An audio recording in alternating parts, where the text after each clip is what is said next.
Good evening, viewer. You're most welcome to the Nilecast on West Nile Television, where we give you the daily news bulletins of the day, every day from 7 p.m. to 8 p.m. My name is Ukumuringa Christine. Before we dive into any of the stories, let's first have a look at the news making headlines. In the headlines tonight, Koboko District demands increase in funding to finish the hospital.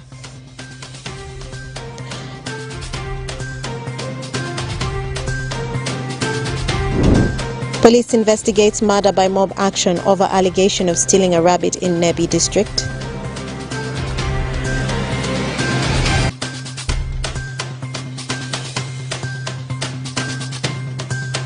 And the South Sudanese government deploys soldiers in the Eastern Democratic Republic of Congo.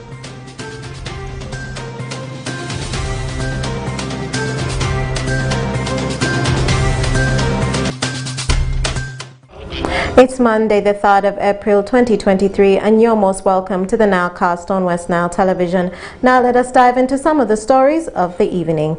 The leaders in Koboko District are calling upon the government to increase the quarterly release being advanced for the construction of Koboko General Hospital.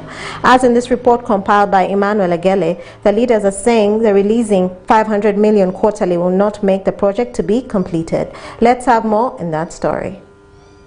In 2019, the construction of Koboko General Hospital started with funding from the government of the Republic of Uganda. The 5-year project that is expected to cost 6.5 billion shillings is to be completed by 2024. However, leaders have expressed concerns saying receiving 500 million shillings every quarter may not allow them to hit the target of finishing the hospital by 2024, of which they have requested the government to increase funding so as to reduce the pressure due to the big number of people accessing the current health care facility. We have outpatient department, which is funded by Minister of Health, transitional grant. Madam, you had my landlord crying before you that the structure lying before us is incomplete. We want to thank the Ministry of Health under the able leadership of His Excellency Yoweri Kaguta Museveni for considering and ensuring that every financial year we have some funds that comes to the district to make sure that we complete our facility. Our estimate bill of cost for this facility is 6.6 billion. If you want to make this facility, the structure of OPD complete.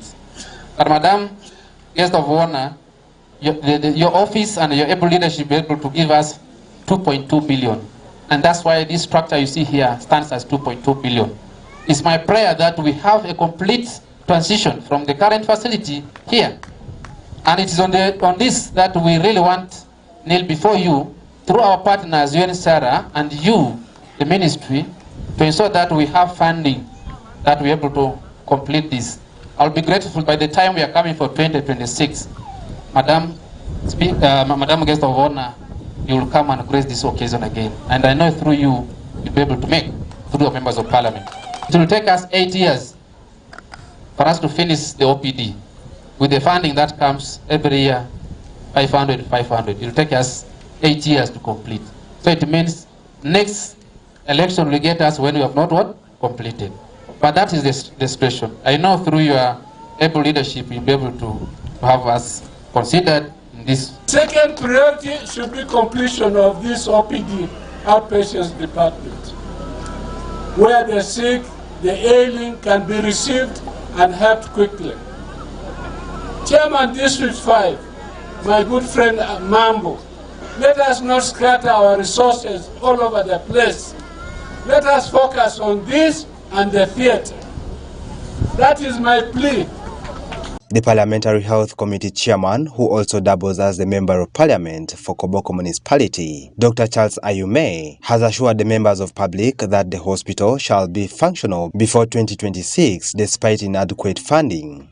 Resources are very scarce. There are about 135 districts. 60 districts don't have hospitals. So when you see these structures coming up, you count yourselves as among the lucky. You're very lucky, the people of Koboko.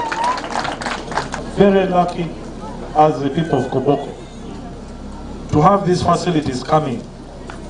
Bado sisi iko mada pole pole, lakini tutafika. Usijali, we shall get there. Government, every year we are giving 500 million. 500 million. That's why it is going slowly. But we shall finish. And I pledge we shall finish this OPD before 2026. Koboko district is one of the refugee hosting districts in Western region, and the healthcare services rendered in the district caters for both the refugees from South Sudan and Democratic Republic of Congo and the citizens, which could be one of the reasons the leaders are calling upon for the expected 6.5 billion shillings hospital project to be finalized. Emmanuel Agele, West Nile TV Nilecast. And more in our stories for the evening. The Territorial Police of Nebbi District is investigating an incident of murder by mob action of an allegation of stealing a rabbit. The incident occurred on 30th March 2023 around 3:27 a.m. at Dawn, Opano Cell, Central Division, Nebbi Municipality. The West Nile Police spokesperson Josephine Anguchia is urging the general public to desist from mob action and respect the right to life under all conditions. Let's have more on that story. It's true that the Territorial Police of Nebbi are investigating an incident of murder by mob action that took place at Opano Cell, Central Division, Nebbi Municipality, Nebbi District on 30th March 2023 at around 3:27 a.m. at dawn. This matter was reported to police at around 3:30 a.m. by a resident of the same area where this incident occurred. It's alleged that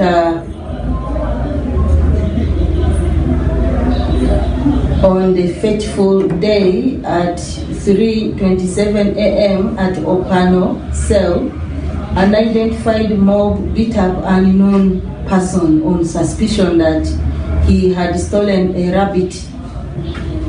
Police was notified and they rushed to the scene, only to find when the dead body was lying on the ground alone without the people who killed the person. So from there they removed the body from the scene and brought to Nebbi General Hospital mortuary for post-mortem. They also documented the scene of crime and the recorded statement from the complainant. As I speak, inquiries have kicked off under Nebbi Sierra B 207 of 2023. And this person has not yet been identified, but the body was brought to Nebbi General Hospital mortuary for identification by relatives. So as investigations continue into this matter, we continue to appeal to our people of West Nile region to desist from mob justice, because the repercussions of mob justice are not always equivalent to the cause of such an incident that might have attracted the mob.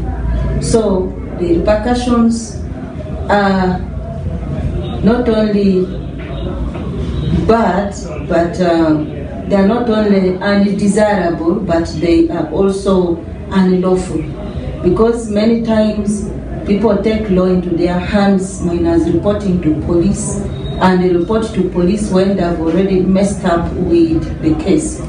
So after messing up with the case, it becomes difficult for police to proceed with investigations. And then when we look at the punishment given by mob, really it is not proportionate to the crime committed.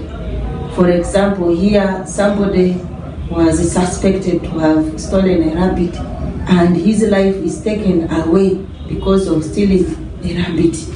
This is not really acceptable, and we urge our people to desist from this and value right to life.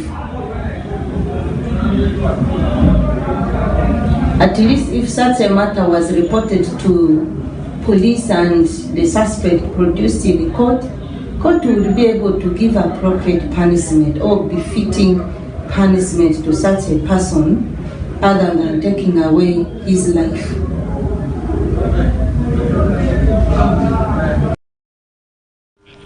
And more in our international news, the first bunch of South Sudanese soldiers have arrived in Goma in the east of the Democratic Republic of Congo on Sunday to join the other peacekeeping forces from the other East African states.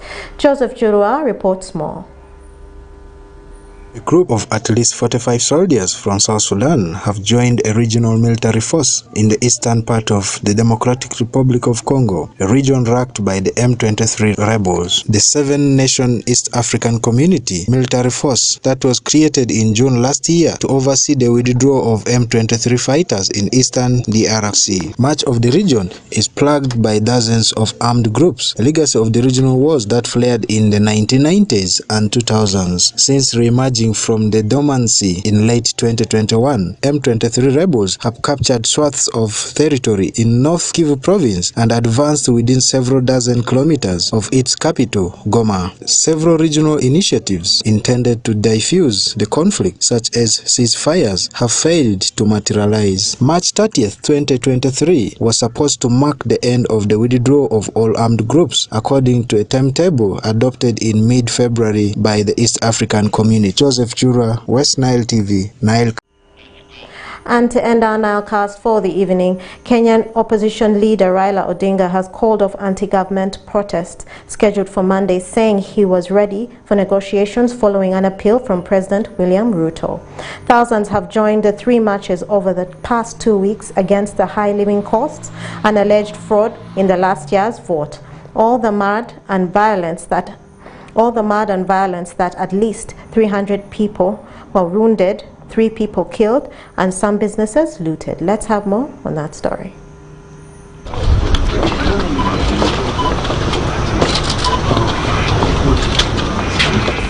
We have met and listened to a diverse group of Kenyans, including religious leaders from all faiths, about the crisis facing our country today.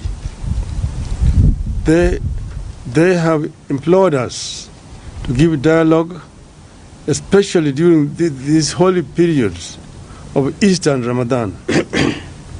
It is in this context that we make this counter-offer to Hon. Ruto's call for dialogue.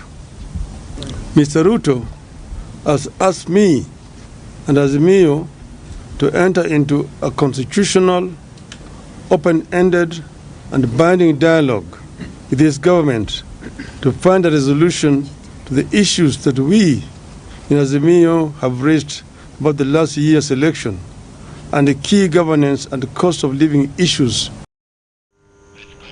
And with that story, viewer, we've come to the end of the Nilecast on West Nile Television. Thank you for being with us from the beginning of the Nilecast to the end of the Nilecast, only on West Nile Television. Please stay tuned to the rest of the subsequent programs that may follow. My name is Okumaringa Christine. Have a good evening.